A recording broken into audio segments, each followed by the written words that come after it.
Dalam kita kali ini. Hari ini, misi kita adalah membedah sebuah dokumen menarik, serangkaian gagasan yang luar biasa konvensional kita. Kita akan menyelami sebuah metode pendidikan BTQ yang bernama Hati Mendidik Hati. Dokumen ini sangat unik karena menggabungkan nilai-nilai spiritual dari sosok yang disebut Bapak Kiai dengan sains modern yang sangat kompleks. Dan hal yang paling menakjubkan dari materi sumber kita hari ini adalah penolakannya yang tegas untuk memisahkan dunia sains empiris dengan dunia spiritualitas. Biasanya kan itu selalu dipisah ya. Benar. Secara historis, kita terbiasa melihat dogma atau spiritualitas itu ada di satu kutub, sementara sains yang presisi di kutub yang berlawanan. Tapi gagasan yang kita bedah hari ini mengambil rute sebaliknya. Merangkai semuanya menjadi satu. Tuh. Konsep tingkat tinggi dari fisika kuantum, neurokardiologi, dan neuropedagogi ini dirangkai utuh dengan nilai spiritual Bapak Kiai. Dan jika kita hubungkan ini ke gambaran besarnya, landasan metode ini sebenarnya sedang menyusun sebuah cetak biru pertahanan. Pertahanan dari apa? Untuk menjawab salah satu tantangan eksistensial terbesar peradaban kita ke depan, yaitu dominasi kecerdasan buatan atau AI. Wow. Oke, mari kita bedah ini satu persatu. Saat kita mulai masuk ke materinya, ada sebuah lompatan konseptual yang menuntut kita menata ulang cara kita melihat interaksi antar manusia. Lensa fisika kuantum. Iya, pembahasan di teks ini langsung dibuka dengan meminjam lensa fisika kuantum. Secara spesifik, teks menyebutkan tentang quantum entanglement atau keterikatan kuantum. Fenomena yang sangat terkenal di dunia fisika. Kan biasanya ini terjadi di fisika subatomik ya. Ketika partikel terhubung, perubahan pada satu partikel akan mempengaruhi partikel pasangannya secara instan, terlepas dari jaraknya.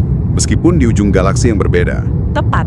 Nah, pertanyaannya, bagaimana konsep subatomik ini bisa berlaku di ruang kelas antara hati seorang guru dan hati santrinya? Coba kita urai perseden ilmiahnya, karena ini premis yang masif banget. Memang terdengar seperti fiksi ilmiah pada awalnya. Tapi ini punya fondasi riset. Teks ini merujuk pada karya Dr. William Tiller. Dari Stanford University kan? Benar. Beliau profesor emeritus di sana yang meneliti psikoenergetik selama puluhan tahun. Dr. Tiller ini meneliti secara empiris bagaimana niat atau intensi manusia itu berinteraksi dengan realitas fisik di sekitarnya, bahkan mampu mengubahnya. Jadi niat itu bukan sekedar ada di dalam kepala saja, sama sekali bukan. Metode Hati Mendidik Hati mengadaptasi temuan ini. Ketika seorang guru berinteraksi dengan muridnya dengan niat yang ikhlas, interaksi itu melampaui pertukaran verbal. Guru tersebut menciptakan medan informasi yang koheren. Medan informasi? Ya, dalam keadaan koherensi ini, hati guru dan hati santri mulai terikat secara frekuensi. Dinamikanya sangat identik dengan quantum entanglement tadi. Transfer pemahaman terjadi pada tingkat energi. Berarti kita sedang membicarakan arsitektur komunikasi yang tidak terlihat mata. Di teks ada analogi yang sangat operasional. Para pengajar ini yang disapa dengan sebutan mas-mas dan mbak-mbak guru dideskripsikan sebagai stasiun pemancar atau transmitter. Analogi stasiun radio. Betul. Logikanya kan mekanis banget. Kalau Anda memancarkan sinyal dari menara, kualitas audio di radio penerima bergantung pada kejernihan sinyal aslinya. Argumen di teks ini, kalau hati sang guru itu bersih, sinyalnya jernih. Iya. Kalau niat mereka tertata, gelombang ilmu itu meluncur mulus ke penerima, yaitu si santri, tanpa noise, tanpa gangguan. Tapi pertanyaannya, apa jadinya kalau stasiun pemancarnya sendiri penuh dengan statis? Nah, disinilah alasan mengapa sosok Bapak Kiai menetapkan aturan absolut. Guru wajib mendidik dengan hati. Ini bukan sekedar anjuran moral, ini kepatuhan pada hukum fisika spiritual. Karena kalau hatinya berantakan, sinyalnya kacau. Kalau frekuensi hati guru dipenuhi ego atau amarah dari luar kelas, emosi negatif itu bertindak sebagai noise. Di teks ada satu frasa yang sangat tegas untuk ini. Saya ingat yang ini. Meski lisan bicara sampai berbusa. Tepat. Tanpa hati yang ikhlas, frekuensi ilmu tidak akan sampai ke murid. Meski lisan bicara sampai berbusa. Itu bukan sekedar metafora loh, itu diagnosis kegagalan komunikasi di ruang kelas. Sangat tajam. Anda bisa berdiri di depan kelas, pakai proyektor paling canggih, tata bahasanya sempurna. Tapi kalau stasiun pemancar di dada Anda memancarkan statis, murid Anda secara kuantum terputus. Mereka cuma menangkap suara bising yang hampa. Metrik komunikasi efektifnya berubah total. Bukan lagi apa yang Anda ucapkan, tapi bagaimana status resonansi Anda saat mengucapkannya. Disinilah letaknya menjadi sangat menarik. Kita bertransisi dari fisika ke biologi tubuh manusia. Ke neurokardiologi. Iya, selama berabad-abad peradaban modern kan memuja otak sebagai kokpit utama manusia. Otak itu jenderalnya, yang lain cuma prajurit. Tapi teks ini merujuk ke temuan Rolling McCrary dari HeartMath Institute. Ini ada di halaman 60-62. Data dari sana mengharuskan kita merevisi buku teks biologi kita. Jantung itu ternyata punya agenda dan otoritas sendiri. Bahkan jantung adalah pembuat irama atau pacemaker utama. Fakta krusialnya, medan elektromagnetik jantung itu 5.000 kali lebih kuat secara magnetik daripada otak. 5.000 kali lipat. Instrumen magnetometer modern bahkan bisa mengukurnya dari jarak beberapa kaki di luar tubuh fisik kita. Jantung mendikte ritme seluruh sistem saraf. 5.000 kali lebih kuat. Biarkan Anda yang mendengarkan meresapkan angka itu sebentar. Implikasinya, saat Anda masuk ke ruangan, medan jantung Anda sudah berkomunikasi dengan orang di ruangan itu jauh sebelum pita suara Anda bergetar. Sangat masuk akal jika mendidik dengan hati menurut dokumen ini adalah bentuk biohacking. Biohacking? Iya, peretasan biologis. Temuan HeartMath menunjukkan saat guru membangkitkan emosi cinta kasih atau compassion, ritme detak jantung mereka berubah koheren, sangat teratur. Dan memancarkan gelombang yang stabil. Tepat. Gelombang stabil ini memicu efek resonansi pada para santri di dekatnya, menghasilkan apa yang disebut global coherence. Jantung guru secara fisik menata ulang ritme jantung murid-muridnya. Dampak kimiawinya juga luar biasa. Ini bukan cuma soal empati psikologis, cinta tulus dari guru itu memerintahkan otak santri untuk melepaskan hormon. Koktel hormon spesifik. Oksitosin dan dopamin. Oksitosin untuk rasa aman, dopamin untuk motivasi. Ini jadi pupuk alami buat sel saraf atau neuron anak, biar cerdas secara organik. Makanya Bapak Kiai selalu menginstruksikan para guru untuk menata hati. Secara neuroscience, kalau guru masuk kelas bawah stres atau ego, mereka memicu pelepasan hormon kortisol pada muridnya. Yang bikin anak masuk ke mode fight or flight. Benar. Mode itu mematikan fungsi korteks prefrontal anak. Bagian otak buat logika dan belajar itu lumpuh. Tapi dengan kasih sayang, guru jadi arsitek kimiawi. Mereka menciptakan kondisi otak paling optimal untuk menyerap ilmu. Fakta bahwa sains modern akhirnya memvalidasi proses mekanis dari apa yang selama ini cuma kita sebut ketulusan, itu luar biasa. Dan ini bawa kita ke kritik tajam teks ini terhadap pendidikan konvensional Barat. Lewat lensa neuropedagogi, Barat kan sangat terobsesi dengan metrik kognitif, IQ. Dan teks ini menyoroti bagaimana fokus itu gagal menciptakan manusia beradab. Baru sekarang Barat panik dan melirik Social Emotional Learning atau SEL. tapi metode BTQ ini diklaim sudah jauh melampaui konsep SEL dari Barat itu. Bagaimana penjelasannya? SEL ala Barat seringkali cuma teknik modifikasi perilaku, sementara pendekatan Bapak Kiai menyasar lapisan terdalam, yaitu pendidikan spiritual. Dan untuk membuktikan rasio saja pasti gagal, dokumen ini mengutip Dr. Antonio Damasio. Penulis buku Descartes Error itu ya? Betul. Bukti klinisnya menghancurkan mitos bahwa emosi itu mengganggu logika.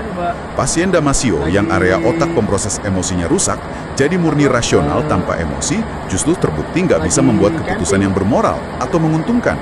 Tanpa rasa, rasio jadi lumpuh. Tanpa keterlibatan hati, manusia tidak bisa membuat keputusan yang benar. Berarti pepatah lama yang bilang tinggalkan emosi di luar pintu agar bisa berpikir jernih itu omong kosong secara biologis ya?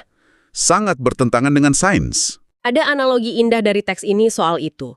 Metode hati mendidik hati tidak sedang mengisi keranjang otak anak dengan hafalan. Mengisi keranjang itu bikin anak kelelahan. Melainkan menyalakan pelita di hati mereka. Menyalakan pelita, jika pelita menyala karena sentuhan keikhlasan guru, anak otomatis pintar, santun, dan taat tanpa perlu dipaksa. Karena sumber cahayanya sudah menyala dari dalam diri mereka sendiri, bukan tekanan dari luar. Lalu apa arti semua ini bagi Andra di era sekarang? Mengapa pendidikan BTQ ini dengan berani disebut sebagai pendidikan masa depan? Karena kalau kita lihat tren hari ini, masa depan itu kan isinya algoritma. Kecerdasan buatan, AI. Nah, bagaimana metode menata hati ini bisa menjawab ancaman AI? Analisis teks terhadap AI itu sangat realistis. Mereka mengakui bahwa AI akan dan sudah mulai menggantikan tugas otak manusia.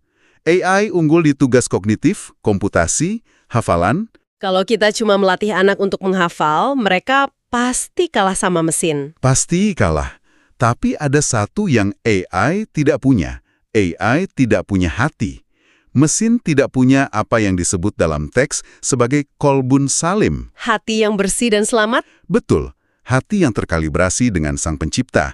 Visi utama BTQ ini bukan mencetak anak-anak penghafal data, tapi menjaga kemanusiaan manusia, menjaga atribut yang tidak akan pernah bisa ditiru oleh baris kode pemrograman. Dan untuk melakukan itu, teks ini mengenalkan konsep spiritual yang sangat dalam.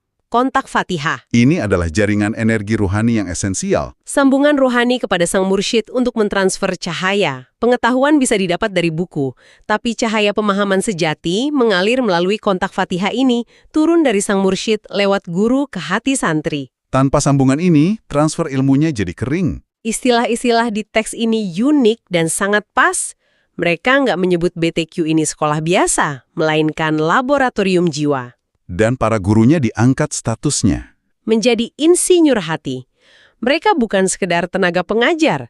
Mereka merekayasa dan merawat mesin paling kompleks di alam semesta, hati manusia. Istilah insinyur hati itu makin masuk akal kalau kita baca konteks orasi Maskus di bagian penutup sumber ini. Oh ya, catatan penutup yang ditujukan untuk pidato Maskus? Di situ ditekankan sebuah ironi.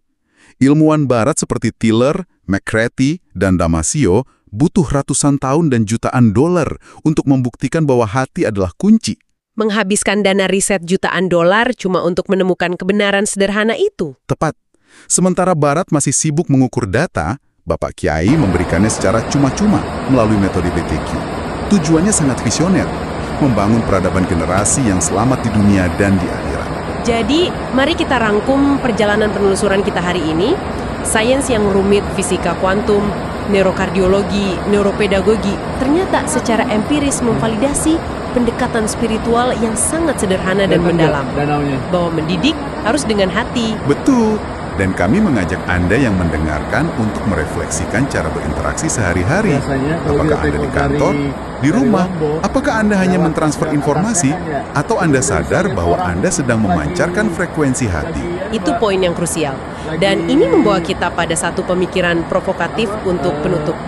Teks tadi menyebutkan bahwa detak jantung dan niat tulus seorang guru bisa secara fisik mengubah kimiawi otak murid di dalam kelas. Lewat koherensi jantung. Ya, nah jika itu benar, coba bayangkan ini.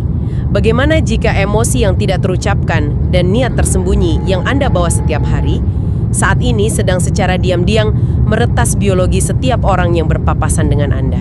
Di jalan atau di ruangan rapat. Betul. Anda sedang memancarkan sesuatu dari jantung Anda sejauh beberapa kaki. Apakah Anda sedang memancarkan kebaikan dan harmoni, ataukah Anda sekedar menyebarkan noise ke sistem saraf orang-orang di sekitar Anda? Sebuah tanggung jawab yang besar ya. Sangat besar. Tanggung jawab emosional kita secara inheren adalah tanggung jawab sosial. Terima kasih telah bergabung dalam penelusuran mendalam kita kali ini. Teruslah mengeksplorasi, jaga terus resonansi pelita Anda, dan sampai jumpa di penelusuran berikutnya. Kalau gue lihat matahari nggak di sini.